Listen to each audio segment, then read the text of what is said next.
सबसे पहले आपका स्वागत है रील रिकॉर्ड में। मैं सारिका आज फिर से एक पुरानी फिल्म को रिकाउंट करने वाली हूँ। इस फिल्म के लिए जितना मैं एक्साइटेड हूँ, आई होप कि आप भी उतने ही होंगे।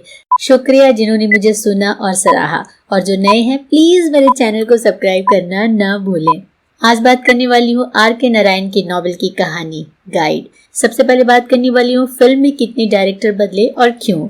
फिर सुनिए फिल्म की पूरी कहानी और अंत में बात करूंगी गाइड के कुछ नोन और अननोन फैक्ट्स के बारे में, और साथ में बात करूंगी गानों की। गाइड आर के नारायण की नॉवेल की कहानी थी ये। देव साहब को ये कहानी इतनी अच्छी लगी कि उन्होंने इसे अंग्रेजी और हिंदी दोनों में बनाने का फैसला किया। दोनों में कलाकार भी सेम थे। इंग्लिश फिल्म को डायरेक्ट करने वाले थे टायर्ड, और हिंदी फिल्म के लिए उन्होंने अपने बड़े भाई चेतन आनंद को चुना। डिसीजन ये हुआ था कि पहले पूरा सीन अंग्रेजी में शूट होगा और फिर वही सीन को उसी सेट पर हिंदी में शूट किया जाएगा। पर इसी बीच चेतन आनंद की फिल्म हकीकत को हरी झंडी मिल गई। ये कहानी चाइना इंडिया वॉर के ऊपर थी।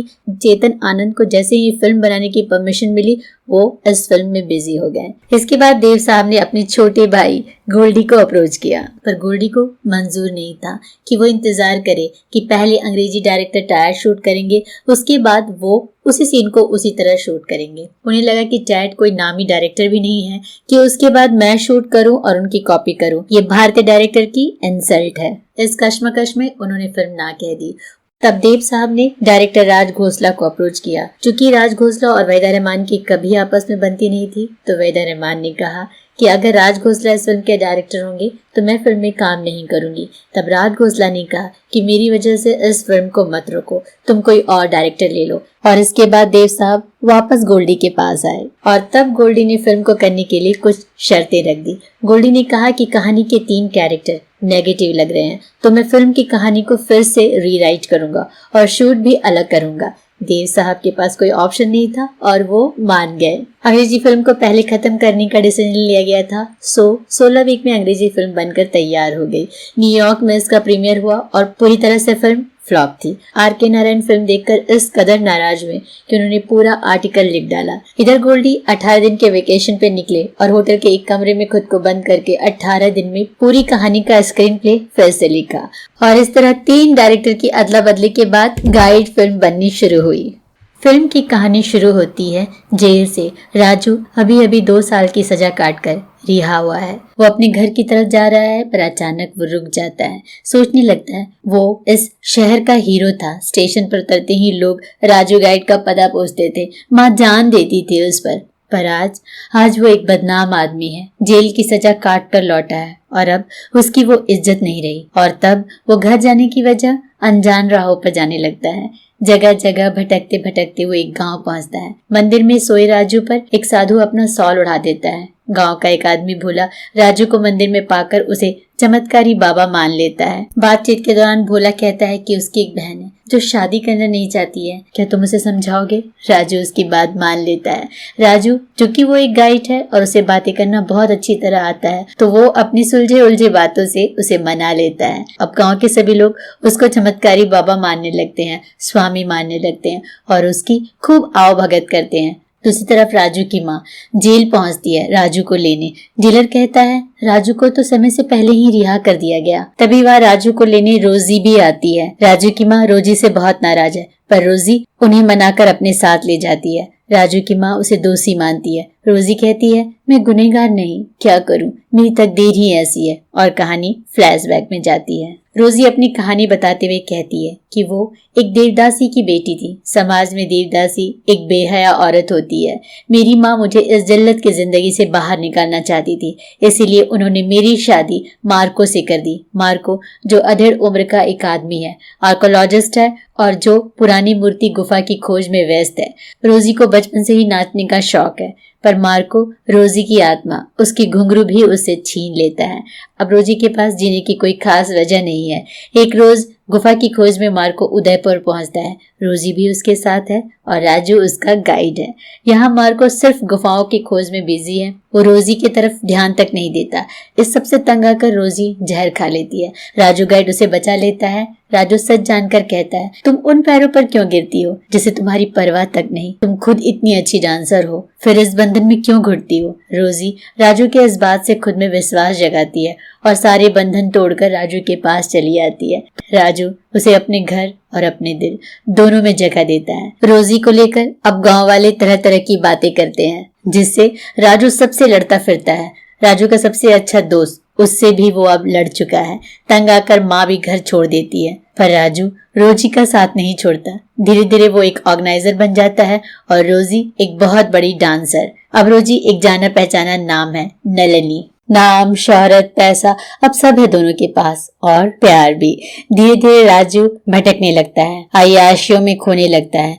रोजी दिन रात मेहनत करती है और राजू जुआरी और शराबी बन जाता है। अब दोनों साथ तो रहते हैं, पर दोनों ही अकेले हैं। हालात कुछ ऐसे होते हैं कि एक रोज राजू सोचता है कि अगर सचमुच मैं रोजी को प्यार करता हूँ तो मुझे वापस वही राजू गाइड बन जाना चाहिए। पर एक गलतफहमी इन दोनों के बीच आ जाती है और रोजी राजू के खिलाफ बयान देती है। राजू को 2 साल की सजा हो जाती है। हालांकि राजू को रोजी से अब कोई शिकायत नहीं है। यहाँ रोजी कहती है, तुमने मेरे लिए इतना कुछ किया और मैं तुम्हारे लिए एक झूठ तक न बोल सकी। हो सके तो मुझे माफ कर देना। 2 साल बाद हम फिर से एक नई जिंदगी शुरू करेंगे। कहानी वापस प्रेजेंट में आती है।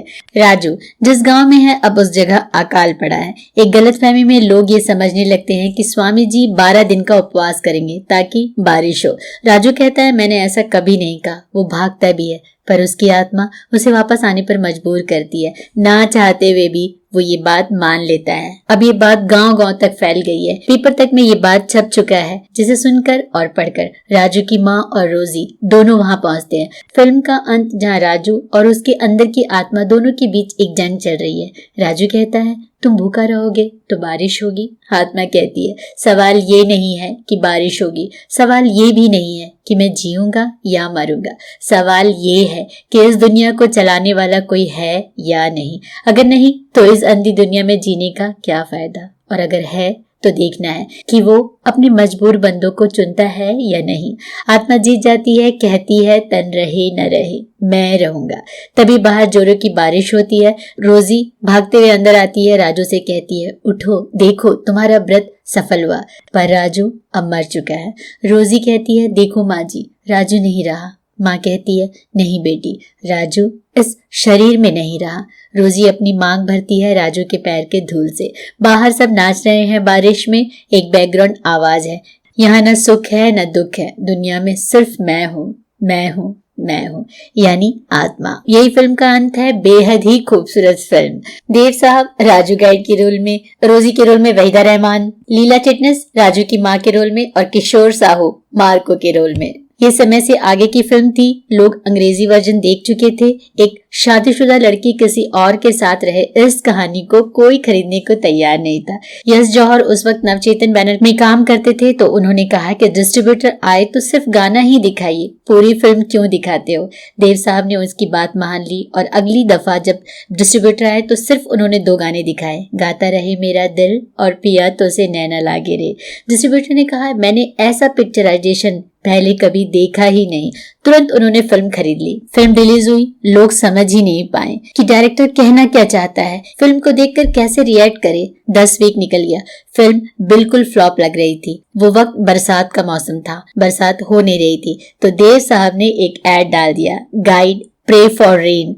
महज ये इत्तेफाक ही था कि बरसात होने लगी और लोगों का यकीन, लोग दोबारा फिल्म देखने पहुंचे और फिल्म सुपर हिट साबित हुई। फिल्म का म्यूजिक एस.डी. बर्मन ने दिया, जितना कहूं बर्मन दा के लिए कम ही होगा। फिल्म का पहला गाना यहाँ कौन है तेरा, मुसाफिर जाएगा कहाँ, बर्मन दा ने खुद गाया था। यह पहला गाना ही दर्शकों को कहानी से जोड़ देता है। दूसरा गाना कांटों से खींच के या आंचल तोड़ के बंधन बांधी पायल, ये एक ऐसा गाना है जो अंतर से शुरू होती है और मुखड़े पे खत्म होती है। लता जी ने गाया था, वहीदा रहमान और देवानंद पर पिक्चराइज किया गया था। तीसरा गाना तेरे मेरे सपने अब एक ही रंग है, मोहम्मद रफी ने गाया था। चौथा गाना पिया तो से नैना लागे रे।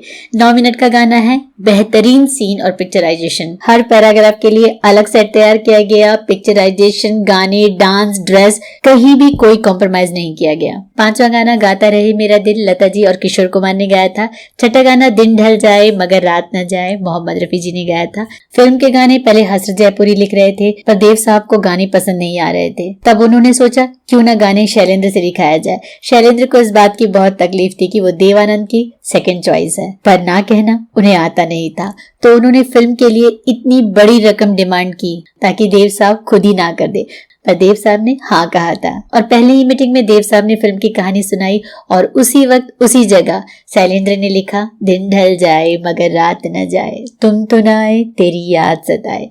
7वां गाना मुझसे छल किए जाए और 8वां गाना क्या से क्या हो गया बेवफा तेरे प्यार में। बैक टू बैक गाना चलता है, यानी एक गाना खत्म होता है, दूसरा गाना तुरंत शुरू होता है। लता जी और रफी ने गाया था इन गानों को। इस गाने की खास बात यह है कि दोनों गाने एक ही धुन पर बनी है। पहला गाना मुझसे छल किए जाए रोजी की तकलीफ बताती है और दूसरा गाना क्या से क्या हो गया बेवफा तेरे प्यार में, इस बार नजरिया राजू गाइड का। 9वां गाना अल्लाह मेघ दे पानी दे बरमंदा ने गाया था। बेहद ही खूबसूरत फिल्म को क्यों देखे कहने की जरूरत नहीं। हीरो रन की बात करूं, फिल्म की बात करूं, गानों की बात करूं, पिक्चराइजेशन की बात करूं, हर तरह से ये फिल्म देखने लायक है। देव आनंद यूं ही लोगों के दिल पे नहीं छाए थे, कुछ तो बात होगी उनमें। चूंकि देव साहब की अपनी एक पर्सनैलिटी थी, एक लोगों की नजर में उनका एक इमेज था, तो फिल्म का लास्ट सीन जहां राजू गाइड को दिखाना है कि उन्होंने अब उपवास किया है, वो कमजोर हो गए हैं और उनकी दाढ़ी बढ़ चुकी है, पर देव साहब ने अपने आप को इस तरह पर्दे पर दिखाने से इनकार कर दिया। देव साहब ने कहा, लोग मुझे पर्दे पर हैंडसम देखने आते हैं, पर गोल्डी ने कहा, फिल्म का डायरेक्टर मैं हूँ, मुझे देव साहब नहीं, मुझे राजू गाइड चाहिए। देव साहब जानते थे गोल्डी ने कह दिया मतलब कह दिया, और हारकर उन्होंने गोल्डी की बात मान ली, जो कि मैं कह सकती हूँ एक सही डिसीजन था। गोल्डी की कमाल की डायरेक्शन। गोल्डी ने जिस वक्त इस फिल्म को डायरेक्ट किया वो मात्र 31 साल के थे, पर उन्होंने एक अमर फिल्म बना दी। एक मनमौजी लड़का कैसे भक्ति में लीन हो जाता है और उसे सत्य की खोज होती है, सत्य की प्राप्ति होती है, ये ट्रांसफॉर्म फिल्म को बहुत खूबसूरत बनाती है। फिल्म को जरूर देखें और अपनी राय भी मुझे लिखें। फिल्म में कौन सा गाना आपका फेवरेट सॉन्ग है ये भी कमेंट में जरूर लिखें। फिर मिलूंगी आपसे किसी और फिल्म के रिकॉर्ड के साथ। मुझे सब्सक्राइब करना ना भूलें। सुनते रहिए मेरे साथ रील रिकॉर्ड।